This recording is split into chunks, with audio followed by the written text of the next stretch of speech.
What's up YouTube? Capital G here. The last time I covered this deck on the channel, I told you it was back, but even I didn't expect this. The Mad Lad cannot let it go. He's like, yo Cap, we're getting a new synchro in Phantom Rage, and I'm about to take Penguins to the next level. I guess you could call this Penguin Evolution, because this build of Penguins has even more plays than you guys have ever seen before. This all kind of started back with the Olga cards and kind of like the revealing and the creation of the Glacial Beasts, them getting actually printed in their physical release, and basically the entire deck kind of revolved around this card and No Penguin and trying to resolve those as many times as possible. But now with the new synchro, you can do some pretty spicy things, and it allows you to run some Penguins that probably were not playable before.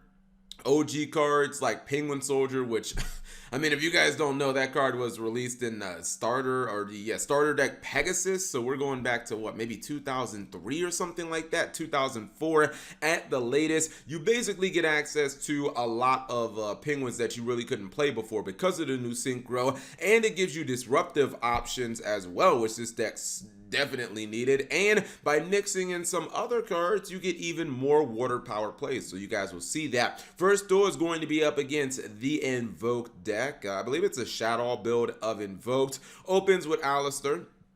That means that you're guaranteed to get at least one invoked monster on the field, although you probably don't want, what he had? He had like 3 copies of Alistair in his hand at one point. Looks like he had lured one of them away, and then obviously one was, one's in the graveyard because he linked it away, and then he has one left in his hand. So yeah, I don't think you ever want 3 copies of Alistair in your opening hand, but hey, you're still getting a 1 card, invoked monster on field. He's also going to be able to get himself a draw, and then he's going to set one and pass that turn. So let's see what he's going to do. Okay, he's incorporated, by the way. So since he does need the synchro and your options are kind of limited by just playing Penguins, you do probably want to run some other generic support cards like Psychic Tracker, Psychic Wheeler. These cards are pretty good for just getting level 3s on the field. Like, I think they're just kind of generically good, and that allows you to get your Penguin heroes on the field, and then he can just boom, pop out the Penguin Soldier from his deck. He's going to attack over Caliga.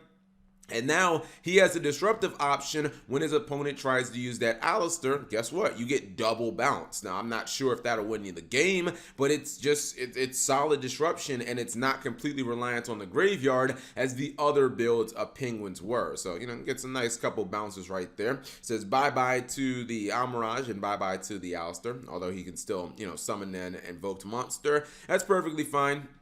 That's why you play other disruptive and, defensive cards like the Paleozoic Dinomischus. Also, another water monster. And keep in mind, this gives you access, because Penguin Soldier is an Aqua, this technically gives you access to Totally Awesome. You guys might see that pop up in this turn. Okay, looks like it is going to pop up. Goes for the Metal Reflect Slime. Then he can go for the Egyptian God Slime. Let's go. This deck literally has godly plays that you guys are seeing, where you're popping out Totally Awesomes and God cards. I mean, it's an Egyptian, it's a slime God card, I guess, Kappa. Yeah, you can pop those out during your opponent's turn, which means that you obviously have a lot more offense than the previous builds did. Now, his opponent does have the Dark Ruler no more. In fact, 2 of them things for the, stopping of the Totally Awesome. But he has other defensive spells like the Solemn Strike. And his opponent is going to scoop it up. In fact, he had 2 of them things of the Solemn Strike. So I really don't think that there was any way he was going to be able to play around this. Even if he did have another extender, chances are Solemn Strike would have shut that play down. But I kind of like this new build of Penguins. It feels like it's way less reliant on Nope Penguin and some of the other plays that you guys saw, like using the Glacial Beast Polar Penguin, but you still have access to that combo. If you're opening with that, you can still use it. You can still use the Call of the Haunted to get things started, but in addition, you just have other plays. Now, you guys are going to see, so in the last duel, we saw 2 level 3s go into Penguin Heroes, but in this duel, you'll see the Psy Reflector play, and that's going to be how it's going to get set up. Now, obviously, we usually see this for like Halifibrax, but you can do other stuff with it. It's not just Halifibrax every single duel. In this build, you can just use it for Synchro Summoning and go for the Penguin Heroes. I would like to see someone because this is starting to become such a popular splashable engine. You see it in the OCG. I just want to see one person summon Stardust Assault mode. Can I just see one person summon that, please? I know it's a super brick you don't want to play in your deck, but just give me that one person. Now he's gonna drop. He's gonna play Foolish Burial Goods. Gonna drop that reload into the graveyard. Thank goodness that he had the Ash Blossom, because this could have gotten ugly if he did not have that. So Pyro Boy, you gotta know your place there, because knowing your place is, well, your place is not gonna be destroying his field, at least not yet. He is going to flip over Gozen Match. Interesting enough, I was like, what does Gozen Match do against a deck that is primarily water based? I mean, his entire field is water, so I was like, that's not going to do anything, but it actually might come in handy a little later. Going for the Egyptian God, which we saw in the previous duel, and Crackdown will at least save him from, you know, getting pretty much shreked instantly. But he has the disruption. He has like Penguin Soldier to flip this guy, or to put this guy back in the hand. Venus Chain will actually answer that. Okay, so see, this right here is maybe where he'd want to go for some other monsters out of the extra deck, but he's pretty much locked into,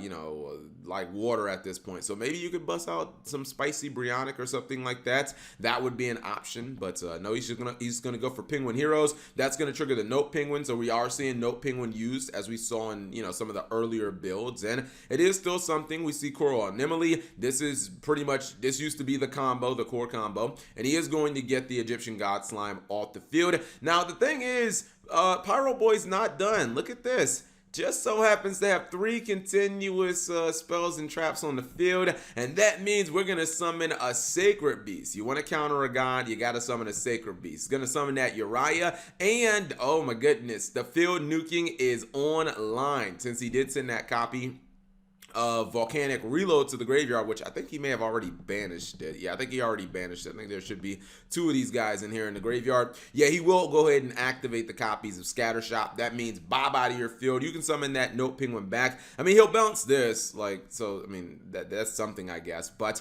the point is, he nukes his entire field, and you get the burn. I've always liked that with Volcanics. You don't just get a field nuke. You get the burn damage, and sometimes that can end up, you know, being like game. Now, he does have the Sire Reflector to fall back on, and that allows him to go into another water level 6 synchro monster. I wonder if he actually plays Brionic, because I haven't looked at this deck list yet, but I mean, we're seeing he's playing basically, if it's a water synchro monster and it's level 6, he's basically playing it. Now he will use the second Crackdown, but it's pretty much pointless because it's just going to be destroyed, and then he will attack for game. So you guys see that this build of Penguins is, it's far more like it's far more resistant or resilient than the other builds. The other build was, I mean, it was cute, but it was super linear, man. It relied on the graveyard so much, where if your Note Penguin got banished, or you didn't get to the Glacial Beast Polar Penguin, you couldn't really win with that build. This build at least has some other plays, and I'm loving seeing the Totally Awesome. So let's go ahead and look at this deck. Actually, no, I lied. I have seen the deck list because I actually ordered it. I'm trolling. Yeah, I remember specifically that there's only 3 spells in this deck, and if I'm not mistaken, all 3 spells are limited. Wait, 1 for 1 might be at 2 in the TCG. I forget. Let's set this to TCG ban list. No, okay, yeah, they are all limited.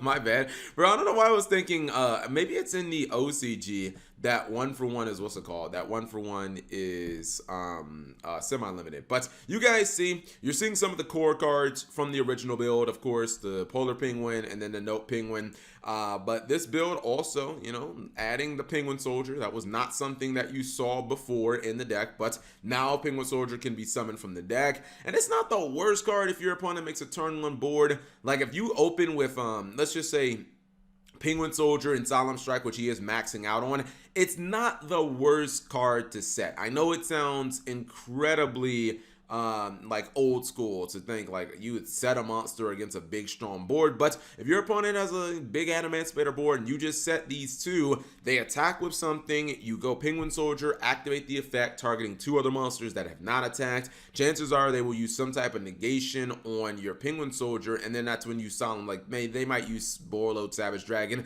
You strike the Borreload Savage Dragon and you're able to get rid of 3 monsters. So, you know, it is a you know, an opening that might not be super likely, but it is definitely you know, an opening that can be powerful. We got Psychic Tracker.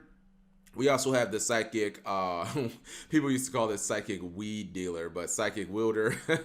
And then you have the Psy Reflector. These are just all ways of turboing out your Penguin Heroes, because Penguin Heroes is completely generic. So as long as you can put 6 stars on the field, have a tuner and a non-tuner, you know, there you go. I feel like just being able to run, or I feel like Ghost Ogre, you got to run it in this deck, because anytime you're running Emergency Teleport, which you're primarily using for the Psy Reflector, you might as well run one copy of Ghost Ogre and Snow Rabbit just in case it's late in the duel and you, I don't know, burn through all your psychic reflectors and you just need another, you know, target. Plus this can obviously be a strong hand trap, you know, going seconds or even going first. Now for the trap lineup, you got cards like Paleozoic Dynamiscus, just a strong disruptive card in its own right, but also it makes totally awesome because Penguin Soldier happens to be a level 2 Aqua monster. We've got some Egyptian God Slime action in here that comes by the way of Metal Reflect Slime, and I guess if you're locked under Gozen Match, it's just another way to get crazy big offense on the field. Solemn Strike, a great defensive card, and then also World Legacy Pawns, which can flip some of your Penguin monsters face up if you have to hard set them, not by the way of like Penguin Heroes. It just allows you to get them jokers flipped up so that you can go ahead and disrupt your opponent. The only card in here that we don't see would be the Stardust Assault mode, but of course it is a brick. Plus you'd also have to run a Stardust Dragon in the extra deck to, you know, basically make it worthwhile. But I'm loving it, guys. That's why I renamed this deck Penguin Evolved. Anyways, if you guys enjoyed the duel, or you're interested in the deck list, it should be in the description below. If not, shame on me, but it should be in the description below. Thank you guys for watching. As always, subscribe if you have not already and turn on that notification bell for daily videos.